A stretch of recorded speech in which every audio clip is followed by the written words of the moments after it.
محرم جس کا لغوی معنی ہے لائق احترام، مقدس، عظمت والا. یہ لائق احترام اس لیے ہے کہ یہ اس نظام کا حصہ ہے جس نظام کو اللہ تعالیٰ نے دنیا کے سامنے پیش کیا. یہ مقدس مہینہ ہے. رسول اللہ صلی اللہ علیہ وآلہ وسلم کی مقدس ذات جنہوں نے صحابہ کرام کو ساتھ لیا اور مدینہ ہجرت کی اور اسلامی حکومت قائم کی، اس اسلامی حکومت میں جس تاریخ کو روا رکھا گیا وہ یہی اسلامی تاریخ تھی جس میں پہلا مہینہ محرم کا مہینہ ہے. محرم کا مطلب ہے حرام کیا گیا. ایک ایسا عظیم مہینہ ہے جس میں لڑائی اور ہر قسم کی دشمنی روا رکھنا جائز نہیں ہے. محرم کا مطلب ممنوع بھی ہے. اس مہینے میں ہر قسم کا فساد کرنا یا کسی مسلمان پہ زیادتی اور ظلم کرنا منع ہے. رسول اللہ صلی اللہ علیہ وآلہ وسلم نے اس مہینے کی چند فضیلتیں بیان کی ہیں.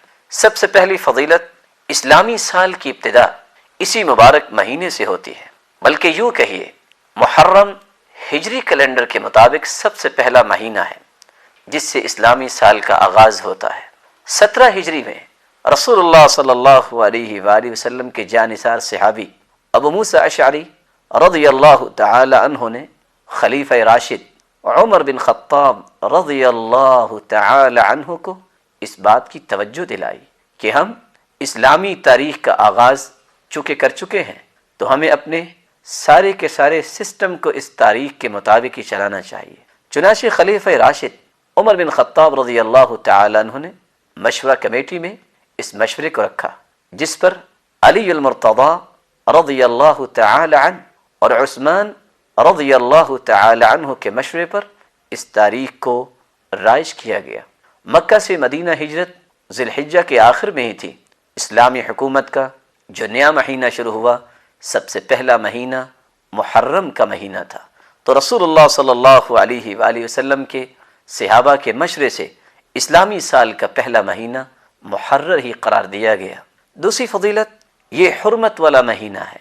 رسول اللہ صلی اللہ علیہ وآلہ وسلم نے جس قرآن کو صحابہ کرام کو سکھایا وہ قرآن اس حقیقت کو بیان کرتا ہے ان عدت الشہور عند اللہ 12 شہرا فی کتاب اللہ یوم خلق السماوات والارض. جب سے زمین و آسمان کو اللہ نے بنایا ہے مہینوں کی تعداد 12 رکھی ہے. منہا 4 حرم، اور ان 12 مہینوں میں 4 مہینے حرمتوں والے ہیں، ان کو مزید عظمت اور عزت سے نوازا ہے. خود رسول اللہ صلی اللہ علیہ وآلہ وسلم کا فرمان ہے جس کو ابو بکر رضی اللہ تعالی عنہ بیان کرتے ہیں السنہ 12 شہرا، سال 12 مہینوں پر مشتمل ہوتا ہے. منہا 4 حرم، جن میں سے 4 مہینے حرمت کے مہینے ہیں. 3 متوالیات، ذو القعدہ وذو الحجہ والمحرم ورجب مضر الذي بین جمادى وشعبان. 3 مہینے متوالی ہیں، ذو القعدہ ہے، ذو الحجہ ہے اور محرم ہے. اور رسول اللہ صلی اللہ علیہ وآلہ وسلم نے ان 3 مہینوں کو حرمت والے مہینے اس لیے کہا کہ ان 3 مہینوں میں لوگ اللہ کے گھر کی زیارت کرنے کے لیے، حج کرنے کے لیے بیت اللہ کا قصد کرتے تھے. اور رجب جو 4تھا مہینہ حرمت والا ہے اس کی حرمت کا سبب یہی تھا کہ لوگ رمضان المبارک میں اور رمضان المبارک سے پہلے اللہ کے گھر کی زیارت کرنے کا قصد کرتے. ان 4 کاموں کے بعد ہمیں کون سے کام ہیں جو اس مہینے میں نہیں کرنے چاہیے؟ جب آپ نے یہ بات سنی ہے کہ محرم کا مطلب ہے حرام کیا گیا، کیا حرام کیا گیا؟ ظلم. مجھے کم از کم اس نئے سال کے آغاز میں یہ تو پتا ہونا چاہیے کہ حرام چیزیں ہیں کیا. اس طرح رسول اکرم صلی اللہ علیہ وسلم پر قرآن اترا ہے انما حرم علیکم المیت والدم ولحم الخنزیر وما اہل لغیر اللہ بہ. اللہ ذوالجلال نے حرام کیا ہے مردار کو. دیانتداری سے بتائیے کوئی مردار کھانا پسند کرتا ہے؟ مردار حرام ہے. والدم، ذبح کرتے وقت جو خون نکلتا ہے، او دمن مسفوحا، جو دوسری جگہ اللہ ذوالجلال نے فرمایا یہ بہتا ہوا خون حرام ہے. تیسری بات ولحم الخنزیر، خنزیر کا گوشت حرام ہے. 3 باتیں. وما اہل لغیر اللہ بھی، جو غیر اللہ کے نام پہ ہو وہ بھی حرام ہے۔ بڑے تعجب کی بات ہے، مردار کھانے کے لیے تیار نہیں ہے کہتے حرام ہے، بہتا خون کھانے کے لیے پینے کے لیے تیار نہیں کہتے حرام ہے، سور کا گوشت کھانے کے لیے تیار نہیں کہتے حرام ہے۔ اسی آیت کا چوتھا حرف کلمہ اور حکم یہ ہے وما اہل لغیر اللہ بھی، جو غیر اللہ کے نام پہ ہے وہ بھی حرام ہے، کہتے یہ کھا لیں گے۔ یہ کیسے کھائیں گے؟ جو حرام ہے حرام ہے، جس طرح خنزیر کی حرمت ہے، جس طرح بہتے خون کی حرمت ہے، جس طرح مردار کی حرمت ہے، اس طرح غیر اللہ کے نام پہ جو چیز ہوگی اس کی بھی حرمت ہے۔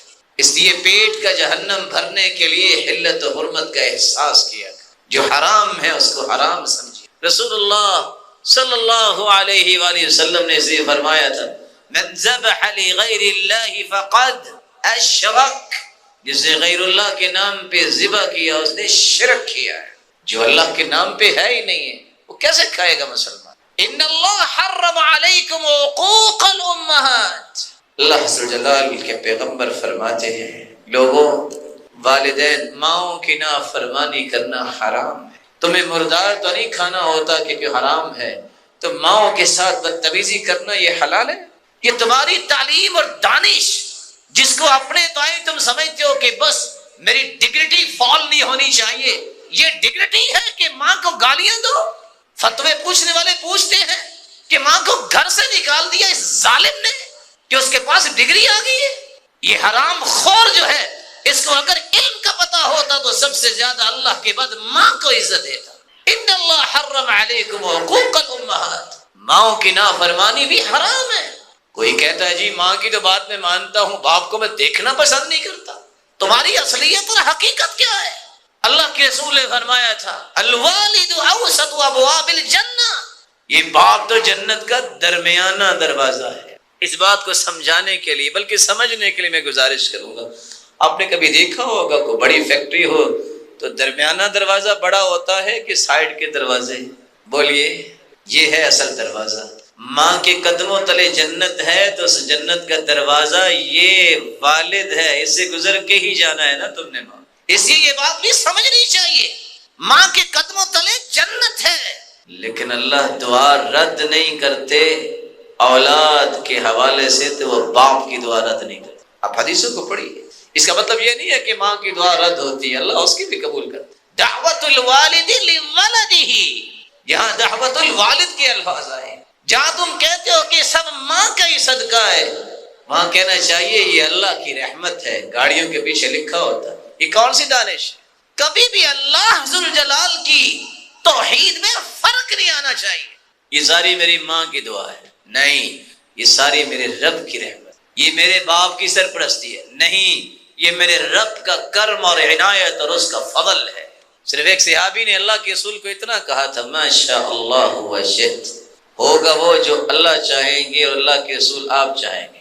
اللہ کے رسول غصے میں آ گئے، فرمایا جعلتنی للہ ندا، تو نے مجھے رب کے برابر کر دیا۔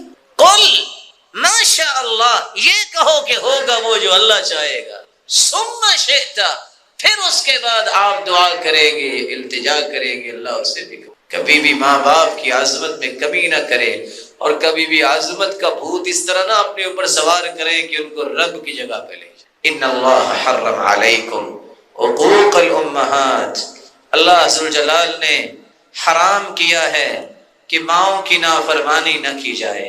ووعد البنات، اسی طرح حرام کیا ہے کہ بچیوں کو زندہ درگور کر دینا۔ یاد رکھنا، ایک زندہ درگور کرتے تھے جاہلیت میں، ایک زندہ درگور کرنے کا آج ڈیجیٹل طریقہ بھی آ گیا ہے۔ بیٹی ہے اور بیٹیاں بہت مہنگی ہوتی ہیں، میں نہیں کہہ رہا، میں اللہ کے رسول کے فرمان کا ترجمہ کر رہا ہوں۔ حدیث میں آتا ہے لا تکرہوا البنات فإنہن المونسات الغالیات، بیٹیوں کو برا نہ سمجھا کرو، یہ بڑی مہنگی ہوتی ہیں اور والدین کا بڑا خیال کرنے والی۔ آج کسی کے گھر میں بیٹا پیدا ہو مٹھائیاں تقسیم، بیٹی پیدا ہو منہ بنا لیتا ہے۔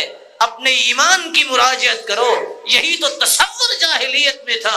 وَإِذَا بُشِّرَ أَحَدُهُم بِالْأُنثىٰ ظَلَّ وَجْهُهُ مُسْوَدًّا وَهُوَ كَظِيمٌ، جب بیٹی کی خوشخبری ملتی ان کے چہرے سیاہ ہو جاتے، یہ کیا ہو گیا؟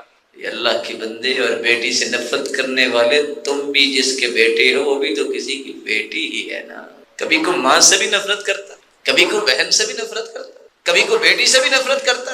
رسول اکرم صلی اللہ علیہ وسلم کی خوشخبری تو سنیے، فرمایا من کانت لہو، جس کو اللہ عز و جلال نے 3 بہنیں دی ہیں، ثلاث بنات و ثلاث اخوات، 3 بیٹیاں یا 3 بہنیں ہیں، تربیت کرتا ہے، کھلاتا ہے، پلاتا ہے، پہناتا ہے، اور تربیت کے بعد جب وہ بالغ ہوتی ہیں شادی کر دیتا ہے، قیامت کا دن ہوگا، جہنم کے سامنے یہ ڈھال بن جائیں گی، والدین کو جہنم نہیں جاتی۔ کس قدر عظمت کی بات۔ اور آج وعد البنات کا ایک یہ ہے، بچی ہے روشن کروا دو، جاہلیت ہے، اور شاید کہ اس کا کسی کو پتہ نہ ہو، روح پھونکے جانے کے بعد جنین بچے کو ضائع کروا دینا، اس کا گناہ کیا ہے؟